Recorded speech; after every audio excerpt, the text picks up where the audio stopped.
welcome to Movie Phone. I'm Seth Rogen. This is Joseph Gordon-Levitt, and this is Anthony Mackie, and we're here to talk about our new movie, The Night Before. We'll answer some questions you sent in, and some that are unscripted. Oh. I'll start. Ava from Wellesley, M.A., that's Massachusetts? Is that what that? Great, okay. The movie's all about one epic night for 3 ride-or-die homies. Describe your most epic night ever. This is purely coincidental that I happen to think of a night with the man sitting next to me. Hey. But hey, I might as well. When we did our first movie together, 50-50, I was came onto that movie in a very last-minute fashion. And I had just received the script that day. Yes. And I read the script, and then that night, flew to Vancouver. I remember. Met you for the first time, Yeah. and John Levine, who also directed The Night Before, and Evan, your partner. And we all talked about the movie, and had a good time, and that was all good. And then we got to a certain point in the evening where we had sort of spoken enough talk and you know, had all the smart movie questions answered. Then you were like, okay, so now let's go up on the roof and smoke. Yeah. And we did. And we smoked for hours and hours and hours on the roof. Yeah, and then I was like, well, I'll definitely have to do this. Yeah, exactly. We literally drugged you into doing our film. That was a very long, awesome night, though. A literally epic It was night. an epic night. That's good. It started all this. Tyshawn in Seattle, Washington. What song is your wrecking ball song that you can cry to, run to, or party to? That's a good question. I think it's Riot by 4 Non-Blondes.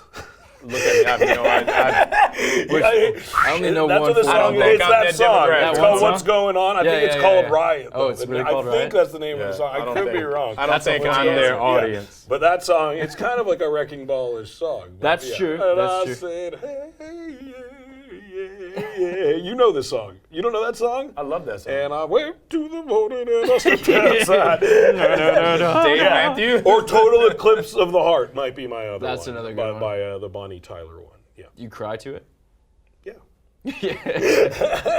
I've had total eclipses of the heart, just like like anyone else. I like it. Adam from Boise, Idaho. This is for Seth. Yes. Your character pukes in a church. Yeah. What's the most embarrassing thing you've ever done in a church or in public? I haven't been to that many churches, so I haven't done anything that embarrassing in a church. I have thrown up in public on numerous occasions. Nice. Did you find a plant or something? Well, I was actually I told this story recently on a talk show, but I was in Amsterdam when I was 18 and I had done too many mushrooms and I needed to throw up, and I was just on the sidewalk and there was like people everywhere, like a busy sidewalk, like in Manhattan picture, just like people everywhere, and I just threw up in the middle of it, and it like splashed and like got on people's legs and stuff, and I think they like wanted to get mad, but then like they looked at me and saw that I was just like so up that there was no point in even trying. Like, we're very forgiving Dutch. Yeah, exactly. It's weird you did this, but you know what? Yeah, Canada liberated Holland in World War II, so they're very friendly towards Canadians. Yeah, but yeah, that was one of the craziest, most embarrassing, I guess, moments. Great. So this is from Sharon in Santa Monica. What's the craziest thing you did with your friends before becoming a father? I'm with you. You have to come to be a father. I have one of my best friends, this cat, Frankie Flowers. We were in the Cayman Islands, and my boy Carl, Big Carl, was like, I'm gonna go visit my dad in Cuba. So I was like, that's crazy.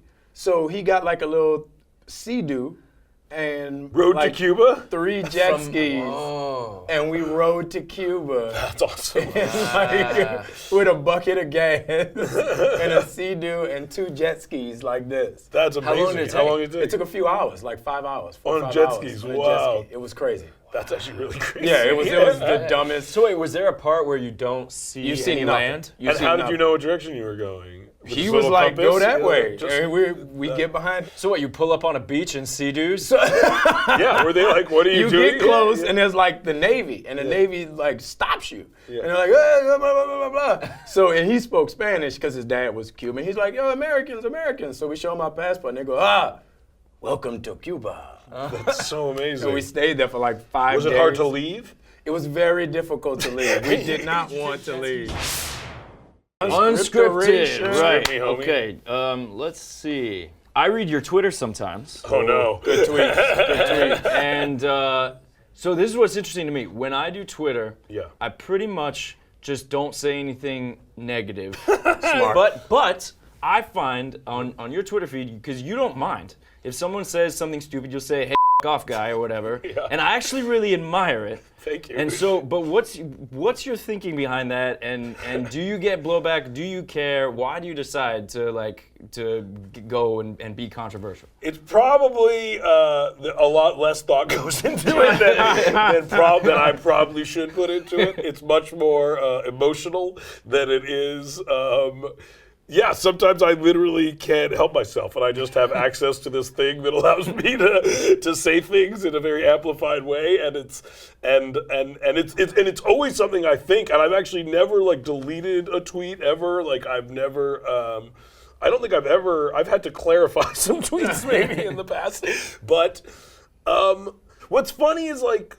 I don't think it actually affects anything, is the truth. I think the people it pisses off are the people who are going to be pissed off already, Right. and who probably hate me already. And even if I said nothing, they would probably hate me. I'm just giving them, I'm just kind of pissing them off a little bit more actively, so they're a little more vocal about hating me. But I don't know if it's like, if there's any tangible ramifications in reality, honestly. So why do you Anyway. participate? Why do you do Twitter? Honestly, I started doing it to promote my charity, honestly. It's Right, like right, why right. I joined it. And then... And it works for that, right? Yeah, I think it does. Yeah, partially. But now the charity kind of has its own promotional thing, so I don't even know if I need to do it. What's your favorite holiday tradition? Sam in Truckee, California wants to know.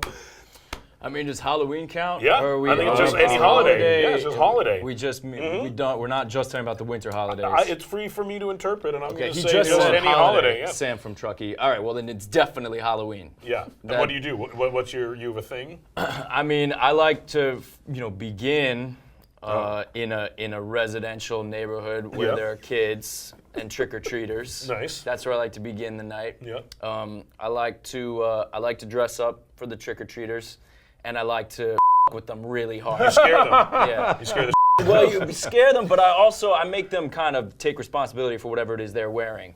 Like they them can't explain themselves. Yeah, they can't just like waltz in wearing something and take candy. Yeah. Like some kid, he was wearing a soldier costume and he came, trick or treating. So, I made him do push-ups, and I started yelling at him. And You made him really be his yeah, costume. yeah, Wow. but he stood straight, and I got a good salute out of him.